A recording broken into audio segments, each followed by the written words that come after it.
Assalamualaikum warahmatullahi wabarakatuh. Kembali lagi dengan saya Indra dengan NIM 2062111004 bersama dengan Aquaculture Universitas Bangka Belitung. Pada kesempatan kali ini saya akan sharing kepada teman-teman mengenai peran plankton dalam ekosistem, dan insya Allah akan bermanfaat dan mudah dipahami untuk kita semua. Kita tahu bahwa pada ekosistem perairan terdiri dari lingkungan abiotik dan biotik.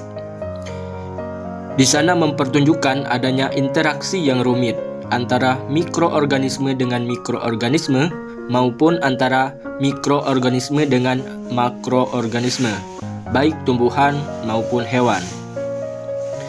Plankton yang merupakan salah satu kelompok organisme yang memiliki habitat di lingkungan akuatik dan berperan penting bagi lingkungannya. Plankton mempunyai peranan yang sangat besar di dalam ekosistem perairan karena plankton, terutama phytoplankton, merupakan sumber energi utama dalam ekosistem perairan. Dengan fotosintesis, phytoplankton berperan sebagai produsen primer bagi jasa renik lainnya, yaitu sebagai makanan zooplankton.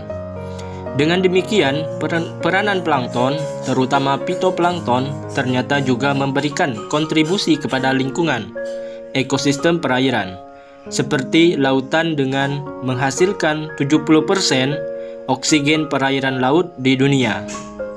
Selain itu, sebagian besar protozoa dan bagian kecil dari hewan invertebrata menggunakan alga sebagai makanannya. Interaksi antara mikroba dengan mikroorganisme lainnya. Kemudian, plankton berdasarkan ukurannya. Di sini ada ultranoplankton, yaitu plankton dengan ukuran kurang dari 2 mikron, misalnya bakteria. Kemudian ada nanoplankton, yaitu plankton dengan ukuran 2-20 mikron, misalnya jamur, flagellata kecil dan diatom kecil. Kemudian ada mikroplankton, yaitu plankton dengan ukuran antara 20-200 mikron, misalnya kebanyakan spesies phytoplankton, foraminifera, ciliata, rotifera, dan Nauplius copepod. Kemudian ada mesoplankton, yaitu plankton dengan ukuran antara 200 mikron sampai 2 mm, misalnya Cladocera, Copepoda, dan jenis larva. Kemudian ada makroplankton, yaitu plankton dengan ukuran 2-20 mm, misalnya Pteropoda, Copepoda, Euphosit, Cytognatha. Kemudian ada megaloplankton, yaitu plankton dengan ukuran lebih dari 2 mm, misalnya Scyphozoa dan Thaliacen. Kemudian pembagian plankton dan jenisnya. Phytoplankton adalah tumbuhan mikroskopik bersel tunggal, berbentuk filamen atau berbentuk rantai, yang menempati bagian atas perairan atau zona potik, laut terbuka, dan lingkungan pantai. Nama phytoplankton diambil dari istilah Yunani, yaitu phyton atau tanaman, dan planktos berarti pengembara atau penghanyut. Umumnya phytoplankton berukuran 2-200 mikron. Phytoplankton dapat tumbuh dengan sangat lebat dan padat sehingga dapat menyebabkan perubahan warna pada air laut. Bersifat autotropik, yakni dapat berfotosintesis atau menghasilkan sendiri bahan organik makanannya, disebut sebagai penghasil primer dan plankton nabati.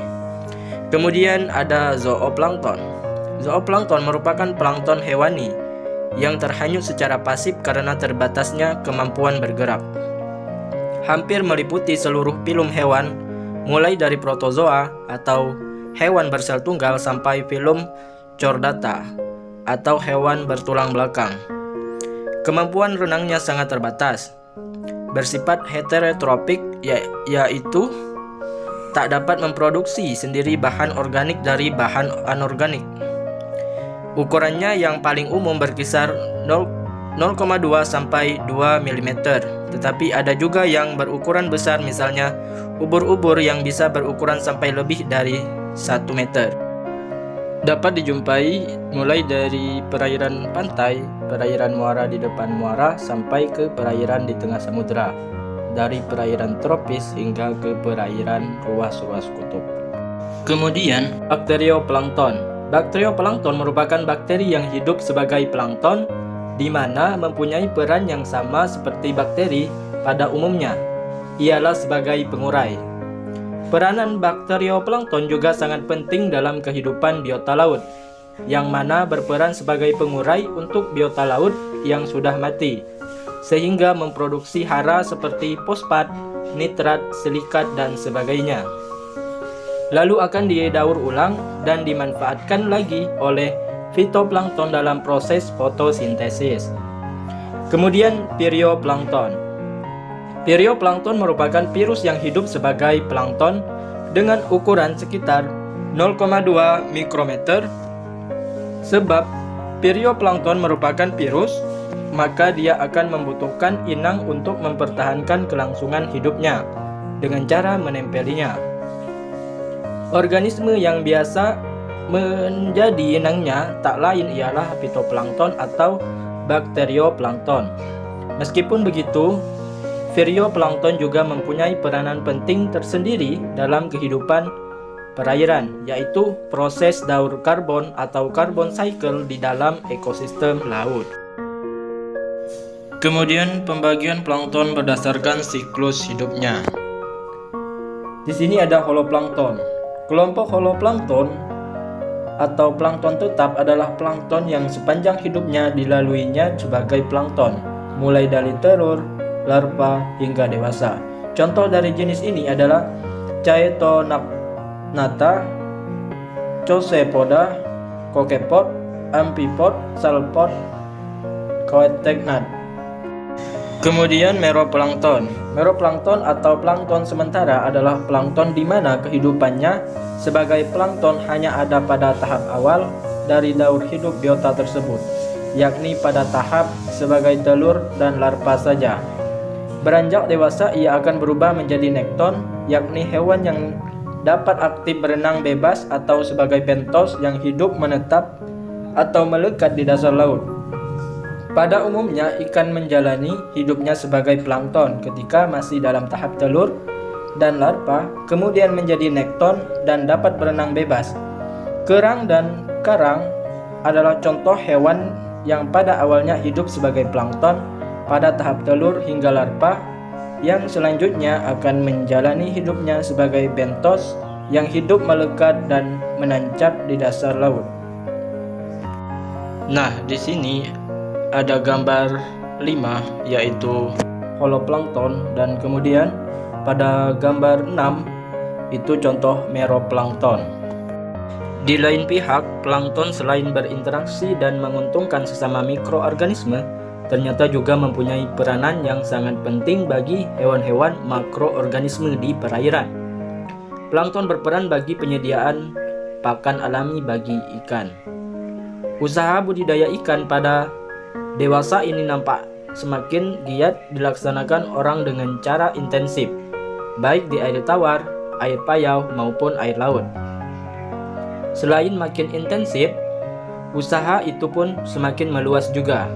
Sedangkan ikan yang dipelihara pun semakin bermacam-macam pula jenisnya, mulai dari yang murah sampai yang mahal. Bukan hanya ikan-ikan bernilai ekonomis saja yang semakin berkembang pembudidayaannya, ternyata beberapa jenis ikan hias mempunyai pasaran ekspornya sendiri, baik ikan hias laut maupun ikan hias air tawar. Selain itu ada juga beberapa jenis udang yang warnanya cukup menarik sehingga merupakan udang hias yang dapat diekspor. Semua kegiatan budidaya tersebut menuntut tersedianya benih dalam jumlah yang cukup, tepat waktu, dan berkesinambungan. Untuk mencukupi kebutuhan tersebut, usaha pembenihannya perlu ditingkatkan produksinya. Beberapa jenis fitoplankton yang sudah banyak dibudidayakan orang antara lain adalah diatom, yaitu Cytoceros, Chalcitrans, Skeletonema costatum, Phaeodactylum trichomutum, Nitasgia clostacerum, Cyclotella mana, dan Napiola sp. Kemudian ada Chlorophysae, yaitu Chlorella sp, Monas sp, Chlamydomonas sp, Platymonas tetratele, Isochrysis sp, Monochrysis sp, dan Dunaliella tertelolecta. Kemudian sedangkan beberapa jenis zooplankton yang sudah banyak dibudidayakan orang antara lain adalah Rotipara, terutama Branchionus sp, kemudian Cladocera, terutama Moina sp dan Daphnia sp atau biasa disebut kutu air. Kemudian ada Branchiopoda, terutama Artemia sp, kemudian berbagai macam plankton lainnya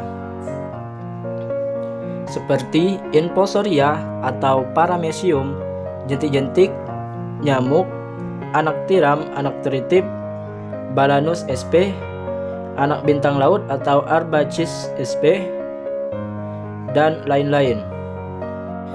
Dengan membudidayakan plankton secara intensif, maka kita akan dapat menyediakan makanan dalam jumlah yang cukup, tepat waktu, dan berkesinambungan. Oleh karena itu, dalam usaha panti-panti pembenihan ikan, udang, kepiting, dan kerang-kerangan diperlukan juga pembudidayaan plankton sebagai persediaan makanan alami untuk komoditas budidaya tersebut. Nah, mungkin itu saja materi edukasi kita pada kesempatan kali ini, dan jangan lupa share, like, komen, dan subscribe-nya.